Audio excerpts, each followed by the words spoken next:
SKB Bangla টিউটোরিয়ালে তোমাদের স্বাগত। আশা করছি তোমরা প্রত্যেকেই ভালো আছো এবং সুস্থ আছো। আজকে আমি তোমাদের সামনে প্রত্যয় ষষ্ঠতম ক্লাস নিয়ে হাজির হয়েছি। চলো তাহলে দেরি না করে সে ক্লাসটি শুরু করা যাক। আজকে আমি সংস্কৃত কৃতপ্রত্যয়ের যে অংশটি প্রথমে পড়াবো সেটা হচ্ছে নিন প্রত্যয়। নিন প্রত্যয়টি বোঝানোর জন্য তোমাদের একটা সূত্র আকার লিখে নিয়েছি যেন তোমাদের বুঝতে সুবিধা হয়, এবং কিছু শব্দ নিয়েছি। সূত্রটি হলো এরকম যে কোনো শব্দের শেষে দীর্ঘ ই থাকলে শব্দটিকে স্ত্রীবাচকে রূপান্তর করলে রূপান্তর করার পর শেষাংশে ইনি থাকবে বা থাকলে করে যে অর্থ প্রকাশ পেলে এবং শব্দটির মূলে ধাতু প্রকৃতি থাকলে তবে প্রত্যয় হবে কি নিন প্রত্যয় বা ইন প্রত্যয় আমরা বলতে পারি। তাহলে কি বলেছে, কোনো শব্দের শেষে দীর্ঘ ই থাকবে। ঠিক আছে, দেখো আমরা এখানে আমি এখানে যতগুলো শব্দ নিয়েছি, প্রতিবাদী, ত্যাগী, অনুরাগী, প্রবাসী, প্রত্যেকটি শব্দের শেষে কি রয়েছে, দীর্ঘ ই রয়েছে। ঠিক আছে, তাহলে সূত্রের আকারে যে লিখেছে সেটা মিলে যাচ্ছে যে কোনো শব্দের শেষে কি হবে, দীর্ঘ ই থাকবে। দীর্ঘ ই আমরা পেয়েছি।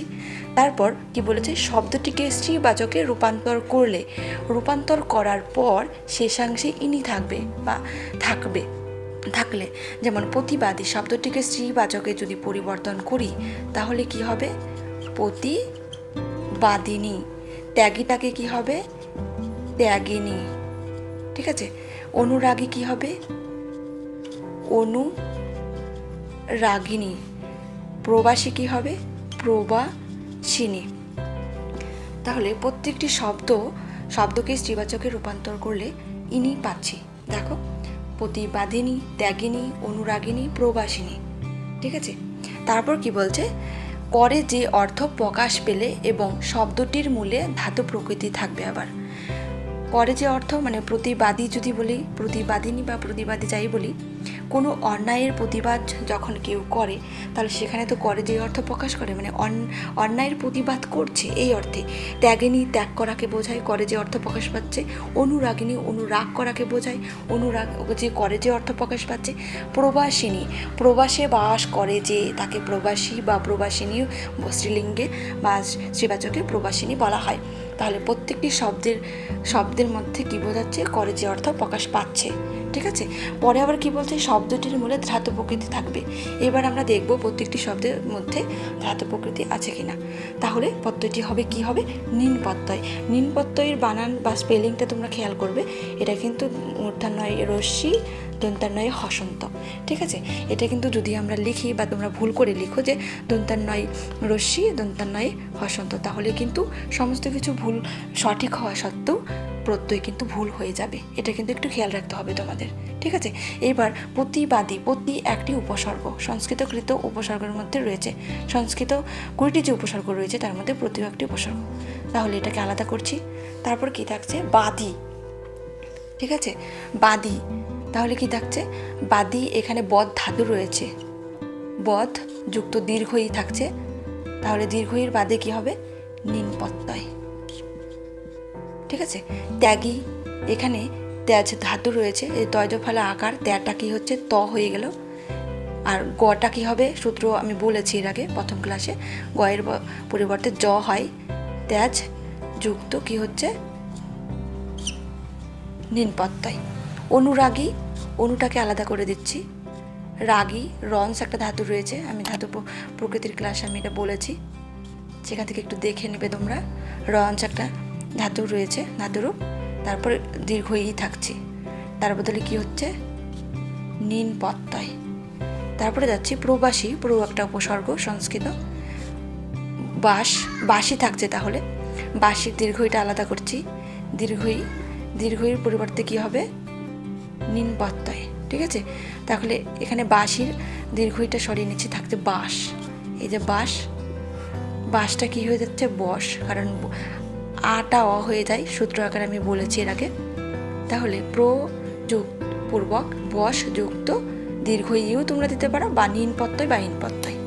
ঠিক আছে, আশা করছি তোমরা প্রতিটি ক্লাস যদি প্রত্যয়ের প্রতিটি ক্লাস মন দিয়ে করো তাহলে তোমরা প্রত্যেকেই প্রত্যয় শিখতে পারবে, এটুকু আশা রাখছি। পরবর্তী প্রত্যয় যাচ্ছি। তাহলে পরবর্তী প্রত্যয়টা হচ্ছে ঘয় প্রত্যয়। এখানেও আমি সূত্র আকারে লিখে রেখেছি। দেখো যে আগে মানে আমরা শিখে নিই যে ঘ প্রত্যয় আমরা কাকে বলবো বা কোন সূত্র ধরে এগোবো। কোনো শব্দের শেষে অ থাকলে যদি মূল অংশের প্রথম স্বরবর্ণ আকার, রস্যকার, একার থাকে, মূলে ধাতু প্রকৃতি থাকে, তবে প্রত্যয় হবে ঘয় প্রত্যয়। ঠিক আছে, আমি এখানে যে শব্দগুলি নিয়েছি দেখো, পাক, পাঠ, বিনাশ, অবতার। ঠিক আছে, এখানে বলছি যে পাক, পা রয়েছে দেখো, পাক, আর শেষে শব্দের শেষে কি রয়েছে, অ রয়েছে, পাক। কয়ের পর আমরা একটা উচ্চ অ উচ্চারণ করি। পাঠ ঠয়ের ক্ষেত্রেও তাই, বিনাশ শয়ের ক্ষেত্রেও তাই, অবতার এর ক্ষেত্রেও তাই। ঠিক আছে, দেখো পাক শব্দটা কি হচ্ছে, পাক যুক্ত অ। ঠিক আছে, এবার পাটা অ হয়ে যাবে, আটা, তাহলে প হলো। আর কয়ের পরিবর্তে কি বলেছে সূত্রে, চ হবে, পচ। তাহলে হলো যে পচ যুক্ত অ। অয়ের পরিবর্তে কি হবে, তোমরা এটা অও লিখতে পারো যে অপ্রত্যয় বা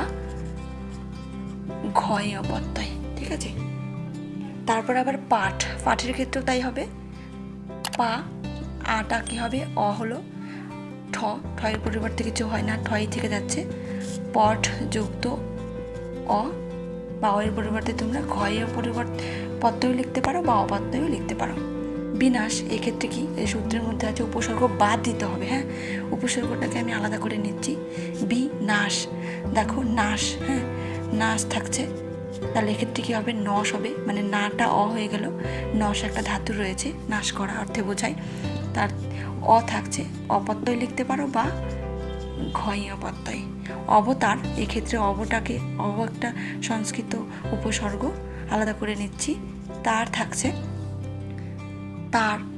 তারটা কি হয়ে যাচ্ছে, অবত্রী। ওই তা আর বা অর থাকলে কি হয়, রিকার হয়, এর আগে আমরা শিখেছি সূত্র অনুযায়ী। ত্রি একটা ধাতু রূপ, আর অ থাকছে, অও লিখতে পারো বা ঘয় প্রত্যয়। তোমরা এটা মনে করতে পারো যে উপসর্গ বাদ দিতে বলেছে সূত্র অনুযায়ী, কিন্তু সবসময় কি উপসর্গ থাকে? দেখো পাঠ, পাক যে শব্দটি নিয়েছে উপসর্গ নেই, পাঠ এক্ষেত্রে উপসর্গ নেই, রয়েছে কি উপসর্গ, বিনাশের ক্ষেত্রে বি একটা উপসর্গ, অবতারের ক্ষেত্রে অব একটা উপসর্গ।